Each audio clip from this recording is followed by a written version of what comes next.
warahmatullahi wabarakatuh. Kenalkan, nama saya Pancala Gunar Pamuji dari kelompok 5 dasar fisiologi tumbuhan Agro B. Saya Cecep Taufik Hidayat, BP 1910 2110 62.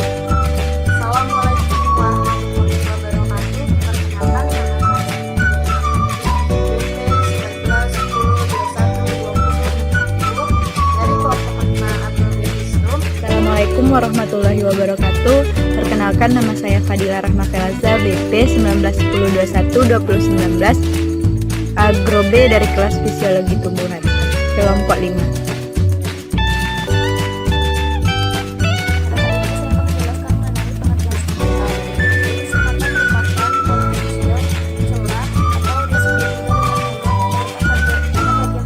Daun, yaitu pada bagian permukaan atas dan permukaan bawah daun. Stomata ini berperan dalam proses respirasi dan fotosintesis tanaman. Ya, stomata juga berperan dalam proses penghasilnya karbon dioksida ke dalam daun, juga tempat keluarnya oksigen dan uap air. Di sini saya akan membahas tentang densitas stomata atau perapatan stomata dan juga faktor-faktor yang membedakan densitas stomata pada daun tumbuhan.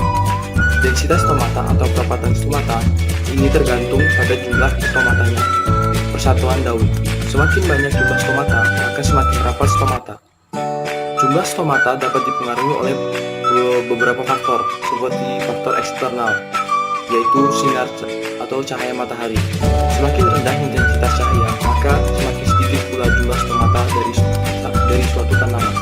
Selain itu, jumlah stomata juga dipengaruhi oleh kondisi habitat seperti ketinggian tempat dan juga dipengaruhi oleh potensial air.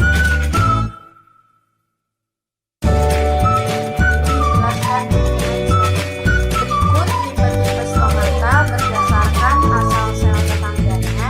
Yang pertama ada mesofit, yaitu kedua sel berasal sama. Yang kedua ada perigen, yaitu apabila sel tetangga tidak mempunyai asal yang sama dengan sel penutupnya.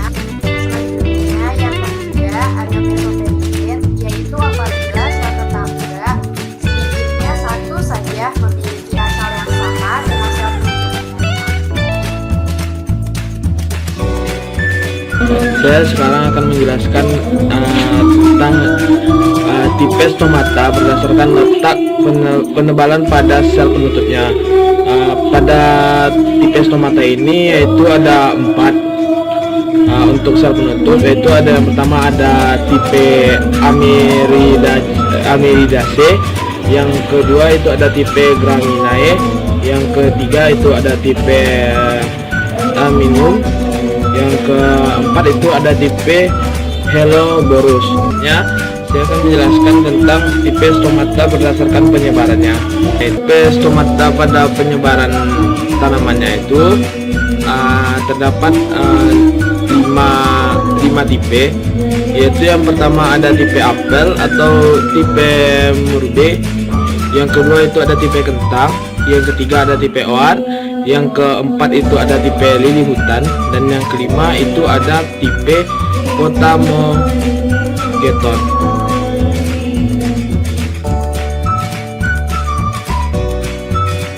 Pada kali ini, saya akan menjelaskan tentang bagian-bagian stomata. Stomata itu sendiri terdiri dari beberapa bagian, yaitu yang pertama sel penutup atau sel penjaga, atau yang disebut juga dengan guard cell.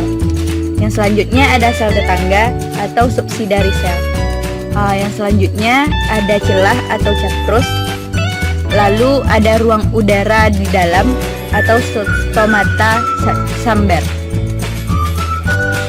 Selanjutnya saya akan menjelaskan tentang mekanisme membuka dan menutupnya stomata.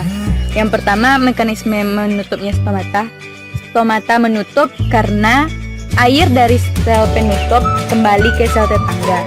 Keadaan ini mengakibatkan sel tetangga mengembang dan mendorong sel penutup ke permukaan dan stomata menjadi menutup.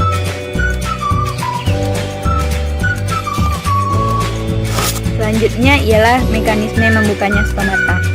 Stomata itu sendiri membuka karena Air yang ada dalam sel penjaga mengalir ke sel penutup, menyebabkan turgor naik. Ini mengakibatkan sel tetangga kekurangan air dan selnya menarik sel penutupnya ke belakang, sehingga mengakibatkan stomata terbuka. Terima kasih.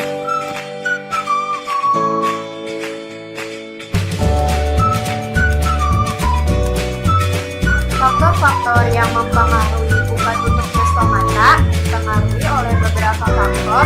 Ada faktor internal dan faktor eksternal. Faktor internal yaitu adanya jam biologis pada stomata. Jadi pada pagi hari stomata akan terbuka karena terjadi penyerapan ion. Sedangkan pada malam hari stomata akan ditutup karena terjadi pembebasan ion. Sementara untuk faktor eksternal ada cahaya matahari, konsentrasi karbon dioksida, suhu, dan asap aksisa. Cahaya matahari akan merangsang sel penutup menyerap ion K+ dan air, sehingga stomata membuka pada pagi hari.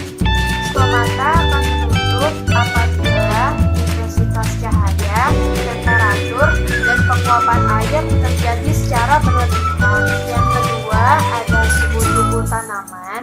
Jadi pada siang hari suhu permukaan sudah mulai menaik, sedangkan suhu pada tanaman masih rendah, sehingga tanaman harus mengurangi penguapannya atau transpirasi, sehingga porus stomata akan menjadi